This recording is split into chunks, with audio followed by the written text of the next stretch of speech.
Yeah, so the value for me as I started getting heavily involved with CPRS about 10 years ago with the conference in Halifax, and it really opened some doors for me right away, and then it continued to open doors, and it led to, of course, my accreditation, and then eventually getting an award. And I think the biggest thing though for me has been the ability to network with people and learn from them, and be able to reach out when you have something challenging that you can pass by people and get those other opinions from others that have experienced similar or challenged with ethics and things like that. So I owe the CPRS really my career in a lot of ways. Yes, I've put in the time and volunteering, but I've received back way more than I've put in, and so it's been worth its weight in absolute platinum in my mind. So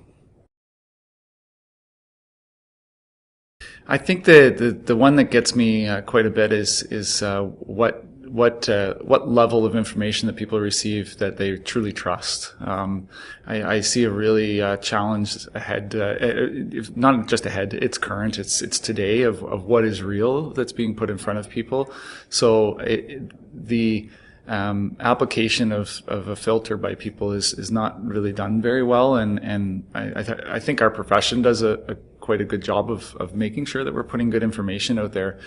The problem is that it's amongst huge piles of information that are going out and not necessarily in ethical ways, and that's the pool we're in, and that's what we're essentially competing with for space. And it's a really big challenge, and it does bring in that ethical piece so much. And I still don't know what our answer is. That's the challenge that years of really looking at that and seeing it developing. It's we still don't have the answers, but I hope we'll get somewhere where we can start to figure out how we can work with making sure that trust is there for the information that we're putting out, and we're standing out in the crowd compared to others. I think it's evolved quite a bit. It's really been kind of neat as we've seen the challenge of the way in which information is presented today.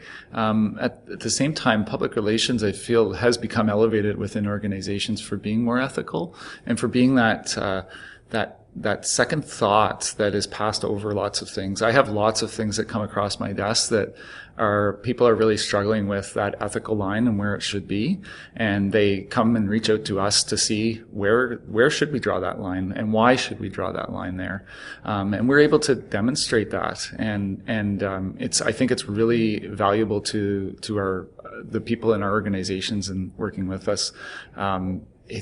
If we can continue to develop that, I think it's going to do a lot for our profession. It's relationships it comes down to, and building those existing relationships when you enter organizations, and really going with having that ethical lens all the time, I find is really key to being able to be a source that people come to for where do I draw that ethical line.